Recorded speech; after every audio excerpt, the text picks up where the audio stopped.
She said it again tonight, the same line she always used when she didn't know what else to say. "You always make me laugh," she smiled, brushing a strand of hair behind her ear. But her eyes looked tired. Not the kind of tired sleep fixes, the kind that lingers after years of pretending everything's fine. The clock behind her ticked too loudly. The lamp between us cast a soft yellow pool across the couch, the kind of light that makes everything feel slower, heavier.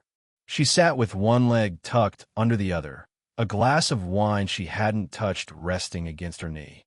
I was sitting opposite her, trying not to stare too long, pretending I didn't notice the faint streak of gray near her temple or the way she laughed like she was afraid it might echo too far. She was my aunt, not by blood, but by the messy weave of family and marriages and years that make people related by habit instead of law. She'd been in my life since I was a teenager. I used to think of her as this impossibly put-together woman. Perfect posture, soft voice, the kind of perfume that lingered when she left the room. Now, she just seemed lonely. "You should visit more often," she said, smiling again. "You disappear for months and then show up when I've forgotten how to make coffee properly." I grinned. "You never forget. You just pretend, so I'll do it for you." She laughed, short, unsteady. Then silence. Outside, rain tapped against the window like a soft metronome. She turned toward it, maybe to avoid my eyes. "Do you ever miss it?" I asked. "Miss what?" "The noise. People. Someone to talk to." Her fingers traced the rim of her glass. "Noise isn't the same as company," she said quietly. Something in her voice made my chest tighten. I didn't know what to say, so I leaned back, pretending to check my phone. I didn't want her to see the heat in my face or the way my pulse jumped when her leg brushed mine as she stood to refill her drink. "You shouldn't stay up so late," she murmured as she passed behind me. "You've got that early job, don't you?" "I can sleep when I'm old," I said.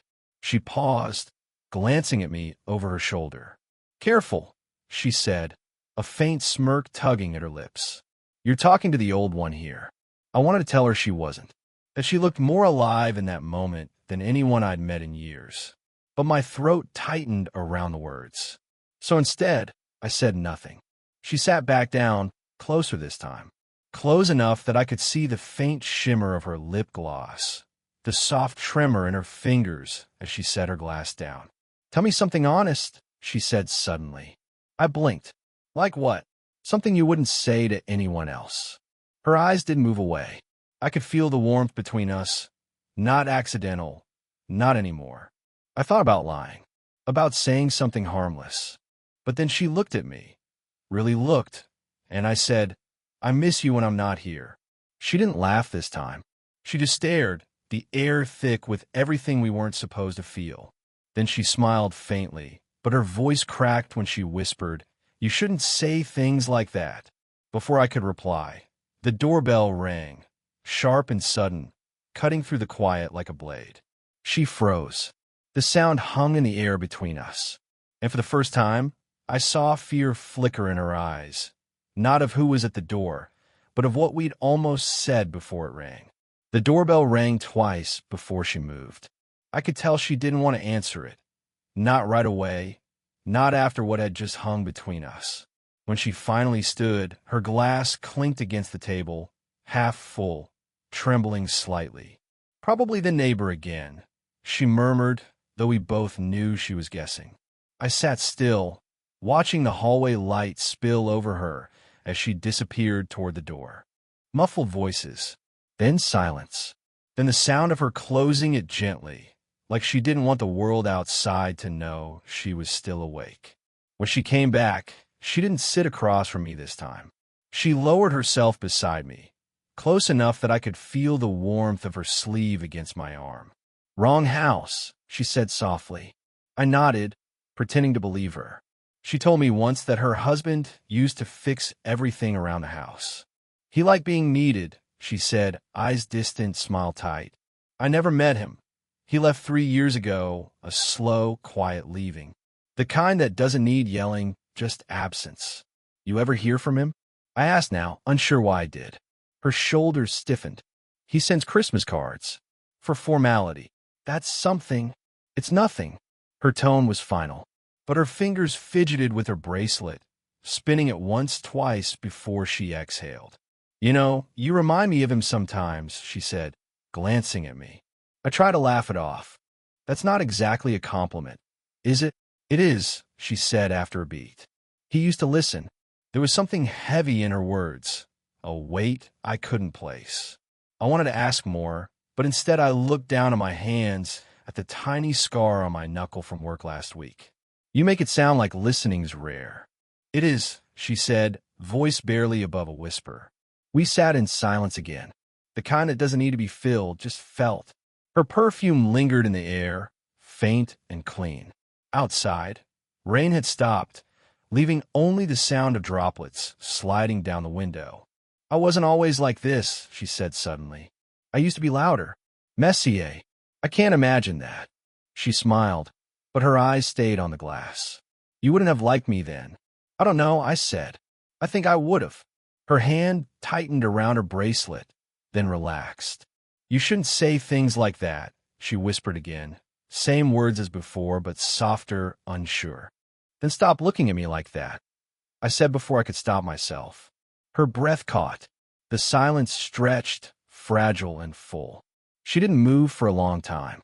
Then, slowly, she reached over, brushed a drop of rain off my sleeve that wasn't really there, and left her hand for a heartbeat too long. I forget how young you are sometimes, she said, voice unsteady. Then don't, I murmured. She didn't reply, but she didn't move her hand either. She didn't move her hand right away. It just stayed there, light as air, until the sound of her phone buzzing on the coffee table broke the spell. She flinched, pulling away too fast. The screen lit up. Mark, her husband. She hesitated before answering, thumb hovering. Then she declined the call. The silence that followed was unbearable. I stared at the phone, then at her. She wouldn't meet my eyes. You should have picked up, I said quietly. I know, she replied, her voice low. I just didn't want to. She stood abruptly, walking toward the kitchen. The sound of the faucet covered everything else. I stayed seated, pretending not to notice her shoulders shaking as she rinsed her glass. When she came back, her smile was forced, that same practice kind she used at family dinners, when she didn't want anyone to guess she was breaking. You're staring, she said. I'm not, I lied. Yes, you are. She sat down again, but farther this time. The space between us was deliberate. I could feel the air cooling. I shouldn't have said what I said. I murmured. Her eyes flickered toward me. And what exactly did you say? I hesitated. That you should stop looking at me like that. Her laugh was short, bitter. Maybe you should stop giving me reasons to. The words stung. Not because they were cruel, but because they were true. She leaned back, arms crossed, defensive posture, but her voice trembled slightly. You think this is some kind of story, don't you? The lonely woman and the boy who listens. I didn't answer. Her gaze softened a fraction. You're too young to understand what loneliness does to people. I understand enough, I said quietly. I see how you pretend. Every time you laugh, it sounds like you're apologizing for it. Her lips parted, but no words came. She looked at me then, really looked, as if realizing I saw through her. That was the moment, the one where everything could have stopped or gone too far. She leaned forward. I didn't move. The distance between us disappeared until I could feel the warmth of her breath. My heart pounded so loud it drowned out the rain starting again outside. But before anything could happen, the front door clicked open. We froze. A man's voice called from the hallway. Casual, tired. Anna, you home? Her face drained of color. It's just my brother, she whispered sharply. Don't say anything. I barely had time to move before he stepped into the room. Mid-40s, work jacket, easy smile that didn't reach his eyes. Didn't know you had company, he said, glancing between us. Anna managed a weak laugh. He dropped by to fix the heater. I nodded quickly, pulse still racing. Her brother's gaze lingered. Not suspicious yet, but close. Good, he said slowly. Wouldn't want my sister freezing alone again. He left soon after, door shutting behind him. She didn't look at me for a long time. When she finally did, her voice was a whisper. You should go. I stood, but neither of us moved toward the door. She was trembling, or maybe I was. The space between us felt like it could burn. I'll go, I said, but I didn't. And she didn't tell me to again. I didn't go. Not that night, not when I should have. I told myself I was just giving her time to calm down, that I'd head home in a minute, but a minute became an hour. She stayed in the kitchen, pretending to tidy up. The hum of the refrigerator filled the silence between us, too ordinary for how my chest felt, too full, too loud. When she finally turned around, her eyes were red. You shouldn't still be here. I know, I said. Then why are you? Because you didn't really want me to leave. Her breath caught. She looked down, pressing her hands against the counter, as if to steady herself. You don't know what you're saying. Ido. The words hung there. I meant them. Every one. She walked past me, brushing my shoulder, deliberate, deflecting, and went to the window. Outside, the rain had turned to mist, streetlights bleeding into the fog. Her reflection looked softer there, almost like she was someone else entirely. You think this means something, she said quietly. You think I don't know what you want, but I do. You want to save me. That's not it, I said. She laughed, small, shaky. Then what is it? I stepped closer. I don't want to save you. I just don't want you to keep pretending you're fine. Her shoulders tensed, but she didn't turn around. You shouldn't say that. You keep saying I shouldn't. Maybe you should ask why I keep saying it anyway. Her silence answered for her.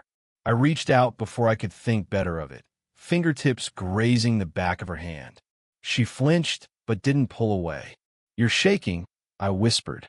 So are you, she said, voice trembling. We stood like that for a heartbeat, too close, too aware.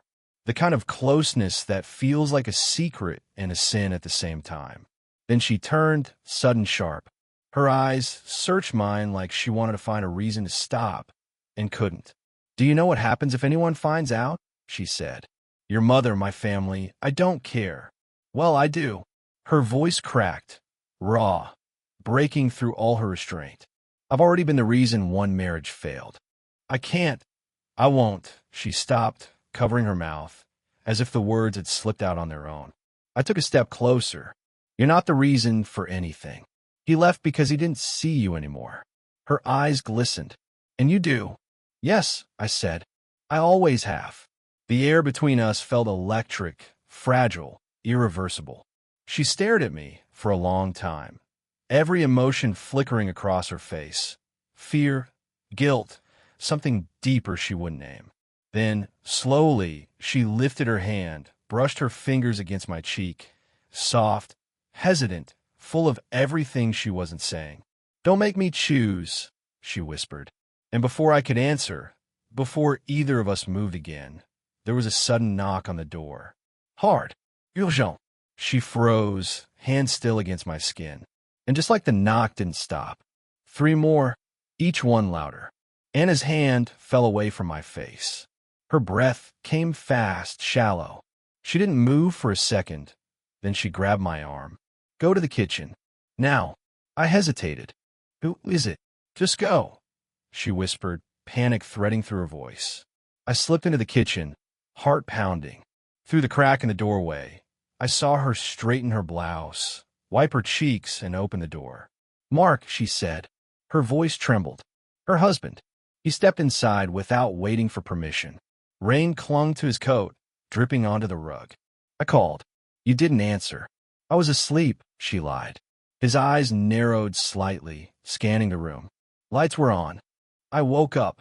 He studied her, the way a man does when he already knows something's wrong. You've been distant lately, he said quietly. I thought maybe we could talk. Anna forced a smile. Now's not really. I saw your car parked outside his building last week, he interrupted. The kid. Your ex's nephew. The world tilted. My stomach dropped. Marv, stop, she said, but he took a step closer, voice low. You think I wouldn't notice? You think I don't remember that look you get when you start caring about someone else? Her silence was answer enough. I wanted to move, to walk out, to defend her, but I couldn't. The air in that house was suffocating, heavy with fear and truth. Mark's tone softened. Look, I'm not here to fight. I just need to know if it's true. Anna turned away, her back to him. It's not. He didn't believe her. I could see it in his face, the way his jaw tightened, his hands flexing like he wanted to grab onto something real. He exhaled, slow and bitter. You're lonely, Anna. I get that. But he's a kid. You're going to ruin him. Her voice broke. Don't you dare talk about him like he's not standing in this house. Mark froze. The truth hung there, heavy and impossible to take back. His eyes followed her line of sight to the kitchen door. To me. He saw me. For a moment, no one moved. Rain hammered the windows like it wanted to drown the sound of our breathing. Mark's expression didn't twist into anger like I expected. It was worse, disappointment, quiet and devastating. So it's true, he whispered. Anna took a step forward.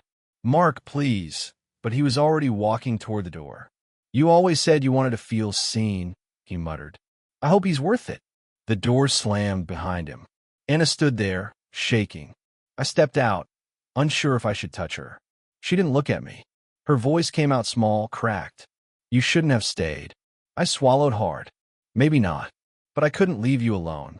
She turned then, eyes glassy, haunted, and said the one thing I didn't expect. You are alone now. Because of me, that the world held its breath. The night after Mark left, her house felt different. Not quieter, but emptier, as if the air itself was ashamed of what it had heard.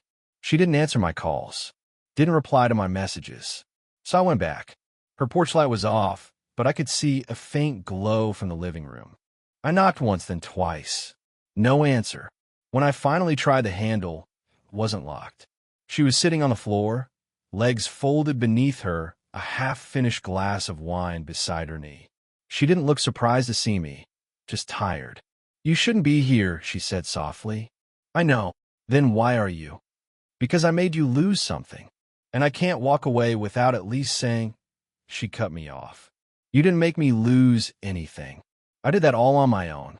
I stepped closer, careful, like approaching something fragile. He was never really here, was he? Her silence told me everything. For a long time, she didn't look at me. Then she said, you think this is love? I don't think, I said quietly.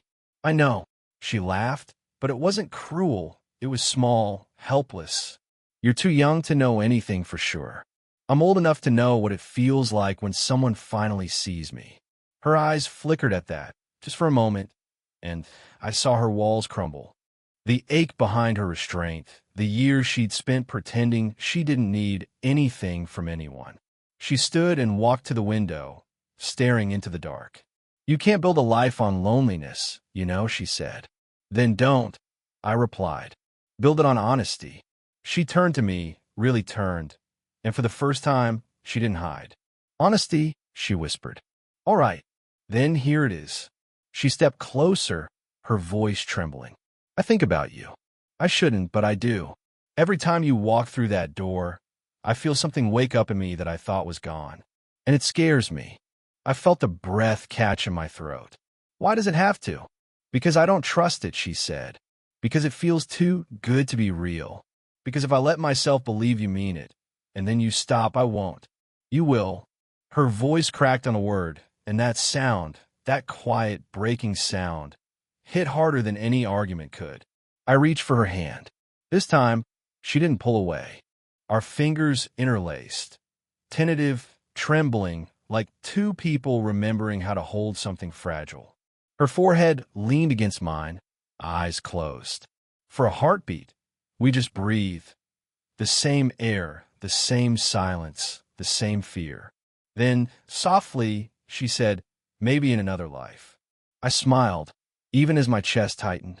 We'll find one. She opened her eyes, tearful, steady, and whispered, you always make me laugh. But this time, her eyes didn't look lonely. The last time I saw her, the sky was the color of wet concrete, gray, patient, waiting to break open. Weeks had passed. Enough time for things to settle into silence. Enough time for me to almost believe I could move on. But she called that morning, her voice steady, polite, the kind of tone people use when they're trying to make something painful sound normal. "I found your jacket," she said. "You should come pick it up." So I did. She opened the door before I knocked. Same living room, same quiet hum of the fridge. But the air felt different, lighter somehow, like she'd exhaled everything she'd been holding. "You cut your hair," I said. She smiled faintly. Needed a change. I wanted to tell her she looked beautiful, that I'd missed her, that every morning since that night, I caught myself waiting for her voice. But instead, I just nodded, hands in my pockets. She held out my jacket. "I washed it. You didn't have to." "I know," she said, "but I wanted to." Our fingers brushed when I took it. Just a touch, brief, unplanned, but enough to pull everything back. The nights, the laughter, the fear. We stood there, two people pretending they hadn't already lived a story that couldn't be unlived. "Mark moved out," she said suddenly. I looked up. "For good." She nodded. "He left a note. Said I should find whatever it was I was looking for." She gave a small, breathy laugh. I don't think he meant it kindly. I didn't know what to say. She poured herself a cup of tea, motioned toward the couch. Saturday. "You were right," she said quietly. "About pretending. I've spent most of my life trying to look fine. But I'm tired." "That's not a bad thing," I said. "It means you're ready to be honest." She sipped her tea, eyes fixed on the window. "And what are you ready for?" The question lingered between us. I thought about it, really thought, before answering. "I'm ready to stop waiting for the right time," I said, "because I don't think it ever comes." She smiled, that small, sad, beautiful smile I'd memorized. "You're too young to be this wise." "Maybe," I said. "Or maybe I just learned from you." Her hand rested on the table, close to mine, close enough that I could have reached out. But this time I didn't. Neither of us did. Somewhere between us, understanding settled. Quiet, certain, unspoken. When I left, she walked me to the door. The rain had started again, soft, steady, familiar. As I stepped outside, she said, "You always make me laugh." I turned back. "And you don't look lonely anymore." She didn't answer, just smiled, the kind of smile that meant she'd finally let go of him, of guilt, of what could have been. And maybe, in her own way, she was telling me she'd keep that part of us safe. Not as a secret, but as something real, something that mattered. Did you enjoy the story? Would you want their paths to cross again? Or should some loves only live once? What kind of stories would you like to hear next?